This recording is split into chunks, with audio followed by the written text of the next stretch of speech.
So who has the best list in the AFL heading into the 2025 season? We're going to delve into it in this video, so stay tuned.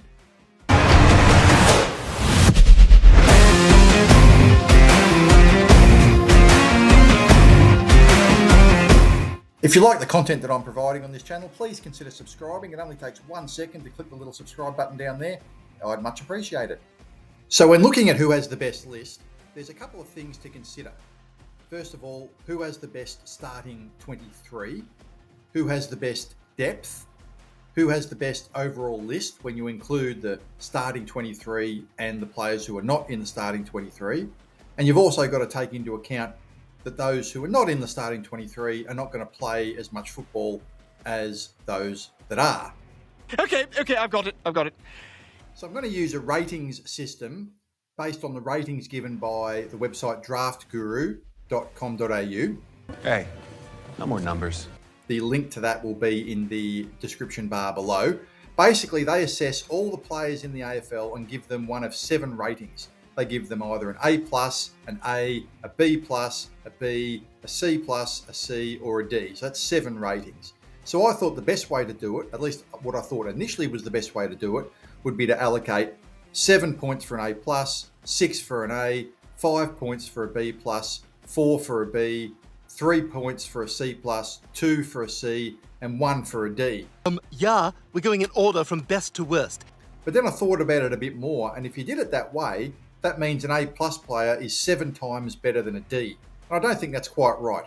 So the way I'm going to do it, I'm going to allocate 10 points for an A+, 9 for an A, 8 points for a B+, 7 for a B, 6 points for a C+, 5 for a C, and 4 points for a D. That means an A+ player, a 10 out of 10 player, like say Patrick Cripps, is 2.5 times better than a D, which I think is about right. So I think this is a fairer way to do it. Yeah, that does make more sense. So on average, every AFL team usually uses between 30-35 players in any given season. So what we really want to look at here is the quality of the list based on expected list usage. Looking at the quality of the entire list is useful, but of course not every player plays the same amount of games. So what I'm going to do is rank the totals of the expected starting 23 for each team, then rank the players not in the best 23, that is the depth, add them together for the ranking of the entire list. But because the depth players will not play as many games as the starting 23, some may play 10 or 12, some may play 1 or 2, and some may not play at all, I'm going to cut the depth ranking in half, add it to the starting 23, and that will give us the ultimate total of quality of expected list usage. Detail after detail. So for Richmond, they are at number 18. The Tigers have 0 A or A+ players. Their best player is ranked as Tim Taranto as a B+. Their starting 23 ranks 18th with 133 points. Their depth is ranked 16th with 95 points for a total list quality of 228, also ranked 18th. But because the depth players will not play as much as the starting 23, I cut the depth total in half, add it to the starting 23, and the Tigers have an expected list use quality of 181, ranked last. They are bad. They are so bad. So in spot number 17 is the West Coast Eagles. The Eagles have 1 A player in Jake Waterman, 1 A+ player in Jeremy McGovern.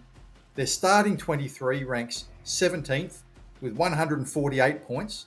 Their depth is ranked 10th best actually with 98 points for a total list quality of 246, putting their total list ranking at 16th. But because their depth players will not play as much as the starting 23, I cut the depth total in half, add it to the starting 23, and the Eagles have an expected list use quality of 197, 16 points more than Richmond, ranked 17th. Next up is number 16, which is the Essendon Football Club. Essendon has 0 A+ players, but they have 1 A player in Merit, who gets 9 ranking points for being an A player. The Bombers starting 23 ranks 15th with 154 points. Their depth is ranked equal 17th with 91 points for a total list quality of 245, putting their total list ranking at 17. But because their depth players will not play as much as the starting 23, I cut the depth total in half, add it to the starting 23, and the Bombers have an expected list use quality of 200, ranked 16th in the competition. More pain. Next up is North Melbourne at number 15. North Melbourne have no A+ players, but 2 A grade players, according to the Draft Guru website, in Luke Davies-Uniacke and Nick Larkey. Harry Sheasel is ranked as a B+ player. Personally, I would have Nick Larkey as a B+ and Harry Sheasel as an A, but it works out to be the same anyway if you swap it around. Their starting 23 ranks 16th with 154 points. Their depth is ranked equal 11th with 97 points for a total list quality of 251, putting their total list ranking at 15th. But of course, because their depth players will not play as much as their starting 23, I cut the depth total in half, add it to the starting 23, and the Kangas have an expected list use quality of 203, ranked 15th. In 14th position are St. Kilda. The Saints have 4 A players but no A+ players. Their starting 23 ranks 11th with 160 points. Their depth is ranked equal 11th with 97 points for a total list quality of 257, putting their total list ranking at number 12. But like all the other teams, because their depth players will not play as much as their starting 23, I cut the depth total in half, add it to the starting 23, and the Saints have an expected list use quality of 209, ranked 14th in the competition. Number 13, we've got the Western Bulldogs. The Western Bulldogs, of course, have 1 A+ player in Marcus Montempelli, 10 out of 10 player, and 3 players who are A-grade players, ranked 9 out of 10, or ranked 9 points. Adam Treloar, Tim English, and Bailey Dale. Their starting 23 ranks 12th with 160 points. Their depth is ranked equal 11th with 97 points for a total list quality of 257, which puts their total list ranking at 13. Then I cut the depth players in half, like I do with the other teams, because the depth players aren't going to play as much. And the Western Bulldogs have an expected list use quality of 209, ranked 13th. In spot number 12, surprisingly, is one of the premiership favourites in Carlton. Carlton actually have the most A-grade players. They got 1 A+ player, Patrick Cripps, a 10 out of 10 on the ranking system, and 4 other players who are A players, for a total of 5 A-grade players all up. Their starting 23 ranks 7th, one of the best in the competition, with 164 points, but their depth is ranked equal 17th with 91 points. This is what holds them back, at least according to the numbers, for a total list quality of 255, putting their total list ranking at 12th. But because the depth players won't play as much as the starting 23, as I've said with all the other clubs, I will cut the depth ranking in half, add it to the starting 23, and Carlton have an expected list use quality of 210 points, ranked 12th. That's surprising. So Carlton, at least according to these numbers, look like a good example of a club that could contend for the premiership if they get a good run with injuries. If they do suffer injuries, they might be less likely or less able to deal with it compared to some other teams. So we'll see how they go. Next to the Adelaide Crows, they come in at number 11. They've got 3 A players, Jordan Dawson, Rory Laird, and Taylor Walker. Their starting 23 ranks only 14th. They seem like they've been rebuilding forever, the Crows, with 157 ranking points. Their depth is actually ranked 2nd in the competition with 107 points for a total list quality of 264. Then, like the other teams, I cut the depth players in half because they're not going to be playing as much as the starting 23. Add that total to the starting 23 total, and they have an expected list use quality of 211, ranked 11th in the competition. The GWS Giants are next at number 10. They have 4 A-grade players, the 2 Greens, Toby Green and Tom Green, Jesse Hogan and Lockie Whitfield. Their starting 23, or their expected starting 23, is the 5th best in the competition with 164 points. Their depth, however, is ranked 15th with 96 points, perhaps reflective of some of the players they've lost during the off-season, for a total list quality of 260, putting their total list ranking at 11th.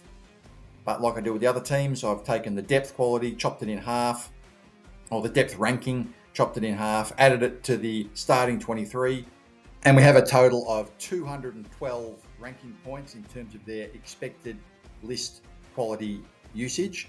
That's ranked 10th in the AFL. Port Adelaide are next at number 9. They've got 3 A-grade players. They're big 3 midfielders, Jason Horne-Francis, Connor Rozee, and of course, Zach Butters. Their starting 23 ranks 8th with 162 ranking points. Their depth is ranked 8th with 100 points for a total list quality of 262, and that puts their total list at 10th.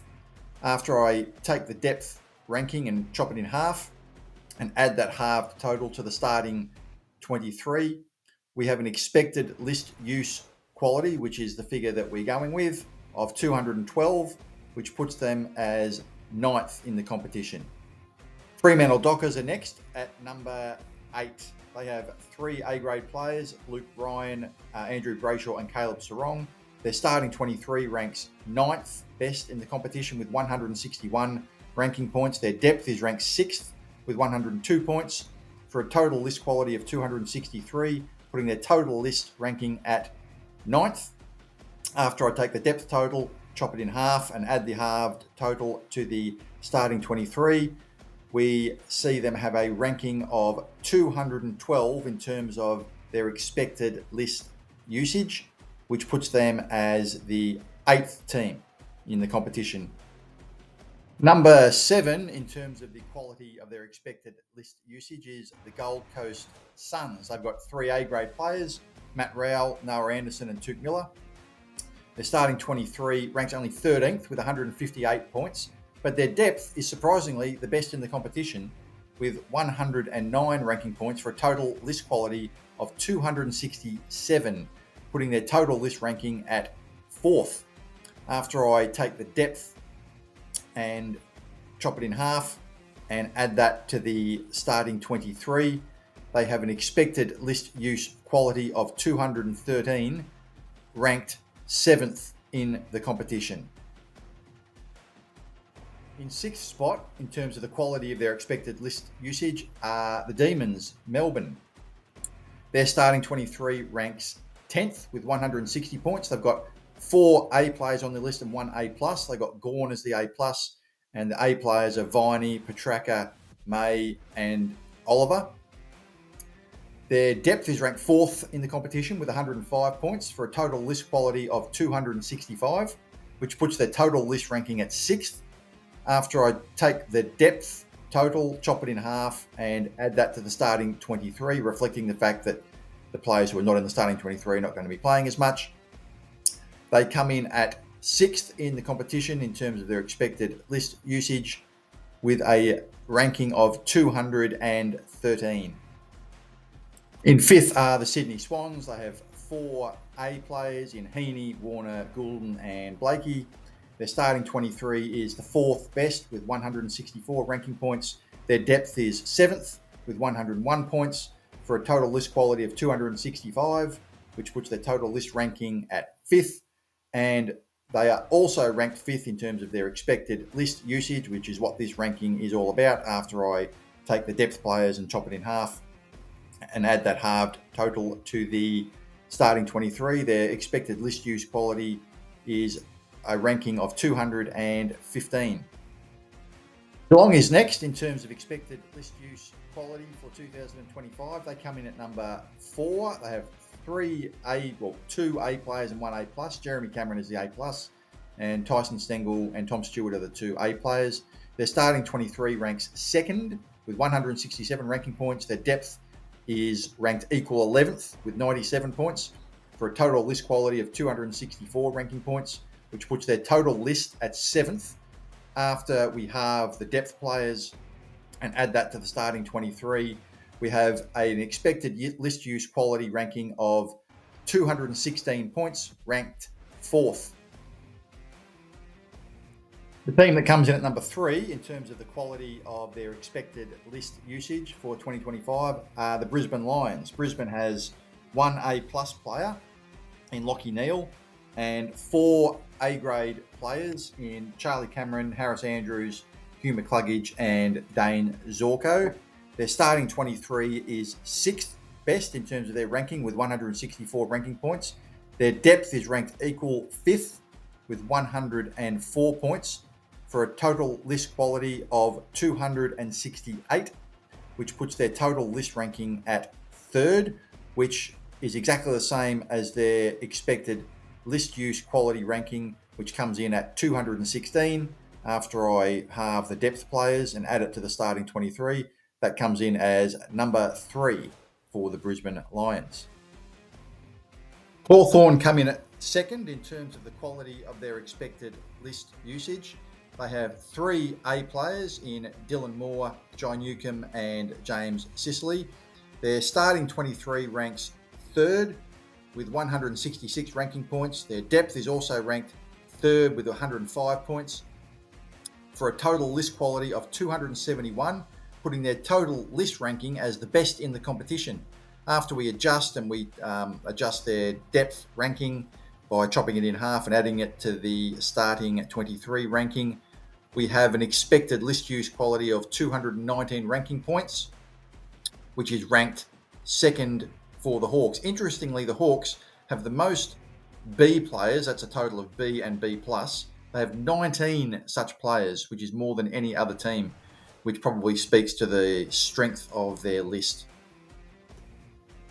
The number 1 team in the competition in terms of the quality of their expected list usage in 2025 is, perhaps a little surprisingly, Collingwood. Ooh, I wasn't expecting that.